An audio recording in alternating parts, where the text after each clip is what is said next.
नमस्कार आप सभी को। तो प्रीवियस वीडियो में हम लोगों ने देखा था ट्रेडिशनल बिजनेस ट्रेड के कुछ थ्योरीज के बारे में एंड उसके कॉन्सेप्ट के बारे में। तो चलिए एक क्विक रिवीजन पहले कर लेते हैं। तो ट्रेडिशनल थ्योरीज में हमने देखा था mercantilism trade theory, absolute advantage theory, comparative advantage theory and factor endowment theory के बारे में। तो ये चार थ्योरी हम लोगों ने प्रीवियस वीडियोज़ में देखा था। आज हम लोग पढ़ेंगे मॉडर्न थ्योरीज क्या है फॉर इंटरनेशनल ट्रेड के लिए।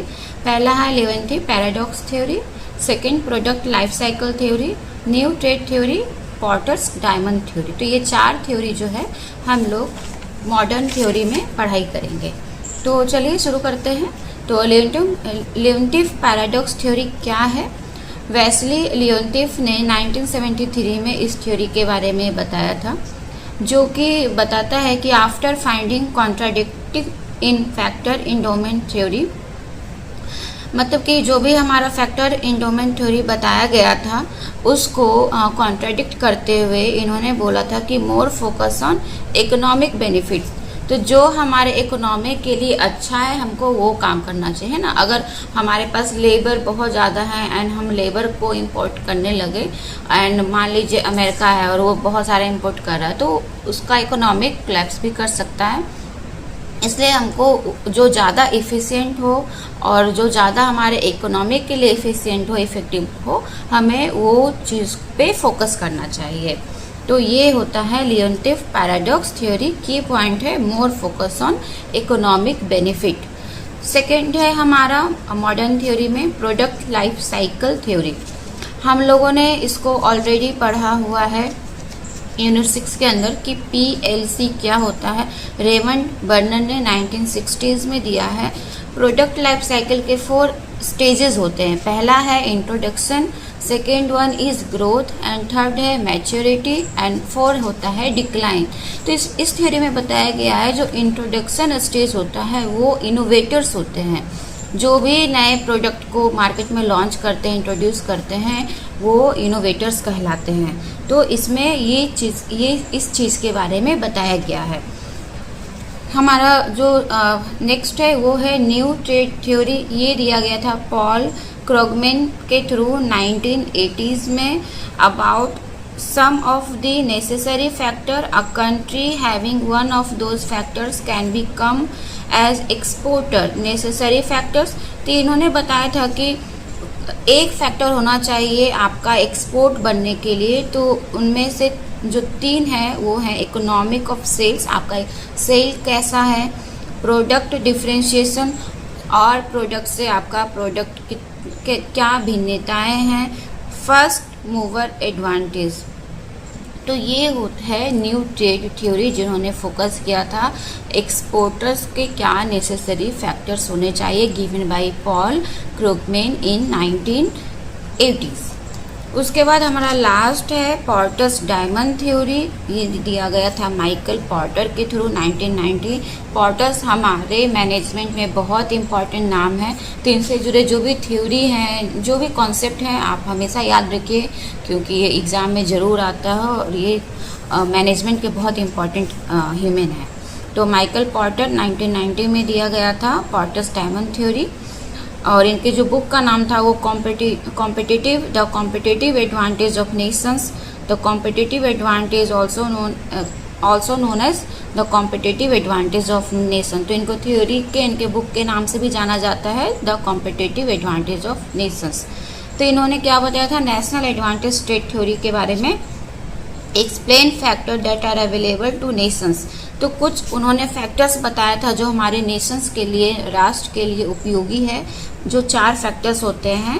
तो पहला था पॉर्टर्स डायमंड मॉडल का पहला जो फैक्टर है वो है functions, condition, related and suspended industries, stages, structure, rivalry, demand, conditions. तो ये 4 फैक्टर्स के बारे में उन्होंने बात किया था। तो ये हमारे टोटल जो 8 थ्योरी है इंटरनेशनल ट्रेड का, ये कंप्लीट हो गया है और आज हम लोगों ने मॉडर्न थ्योरी के बारे में देखा है।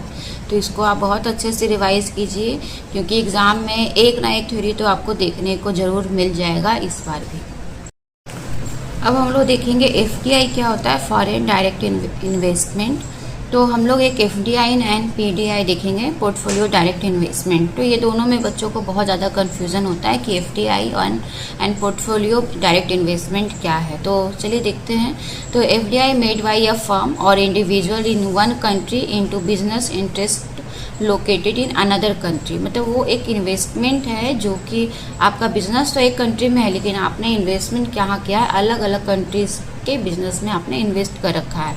तो ये होता है एफडीआई। पोर्टफोलियो डायरेक्ट इन्वेस्टमेंट होता है मनी मेकिंग। हम उससे क्या करते हैं, मनी मेकिंग उसको हम बोल सकते हैं। तो एफडीआई इन्वेस्टमेंट होता है, पीडीआई पोर्टफोलियो डायरेक्ट इन्वेस्टमेंट हमारा मनी मेकिंग हो गया।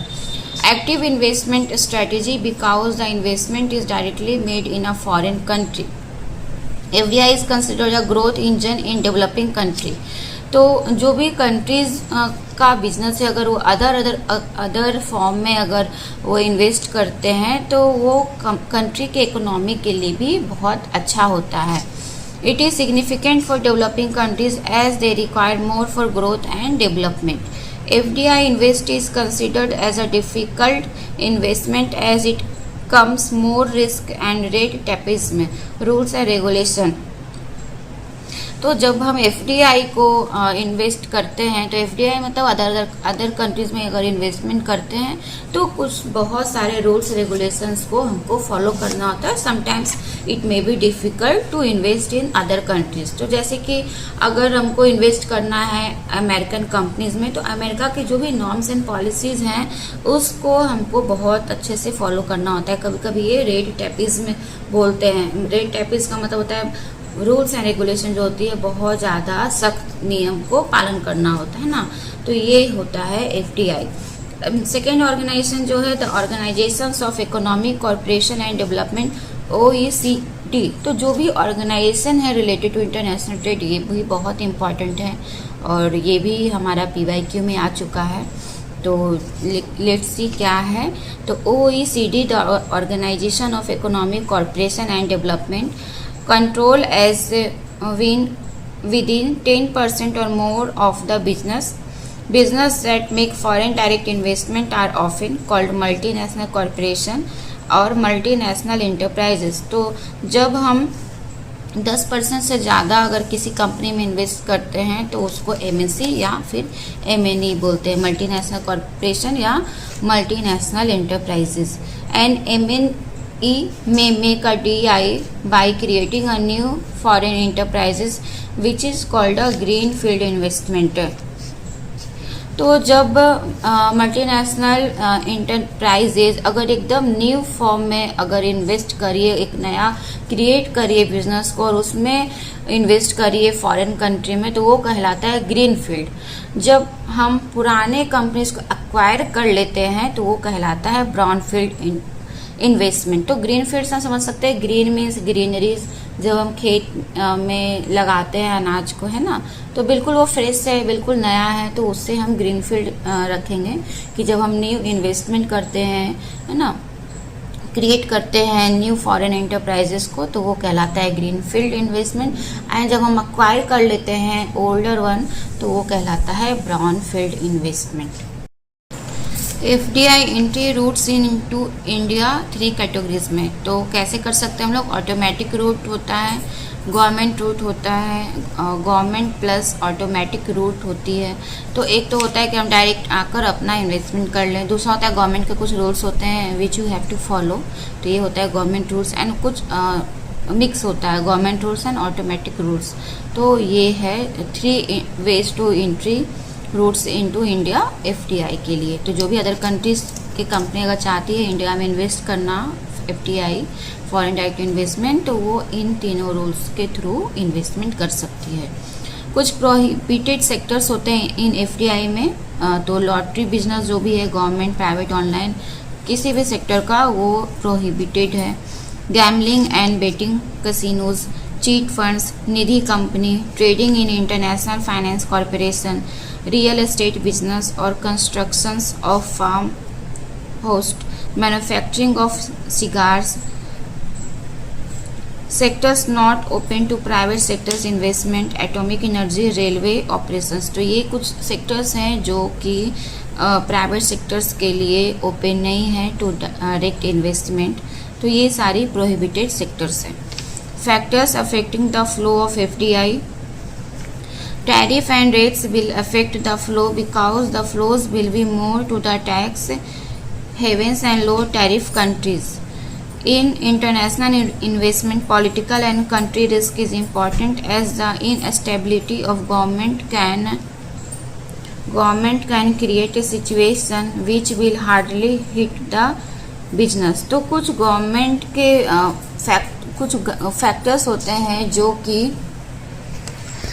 फैक्टर्स होते हैं जो अफेक्ट करते हैं FDI के फ्लो को। तो जैसे गवर्नमेंट का हो गया रूल्स एंड रेगुलेशंस ना, कुछ पॉलिटिकल से चीज़ें होती है, तो ये सारी चीज़ें अफेक्ट करती है। तो आई होप आप सभी को ये जो कॉन्सेप्ट था आज का समझ में आ गया होगा। तो best of luck for your examination and keep revision.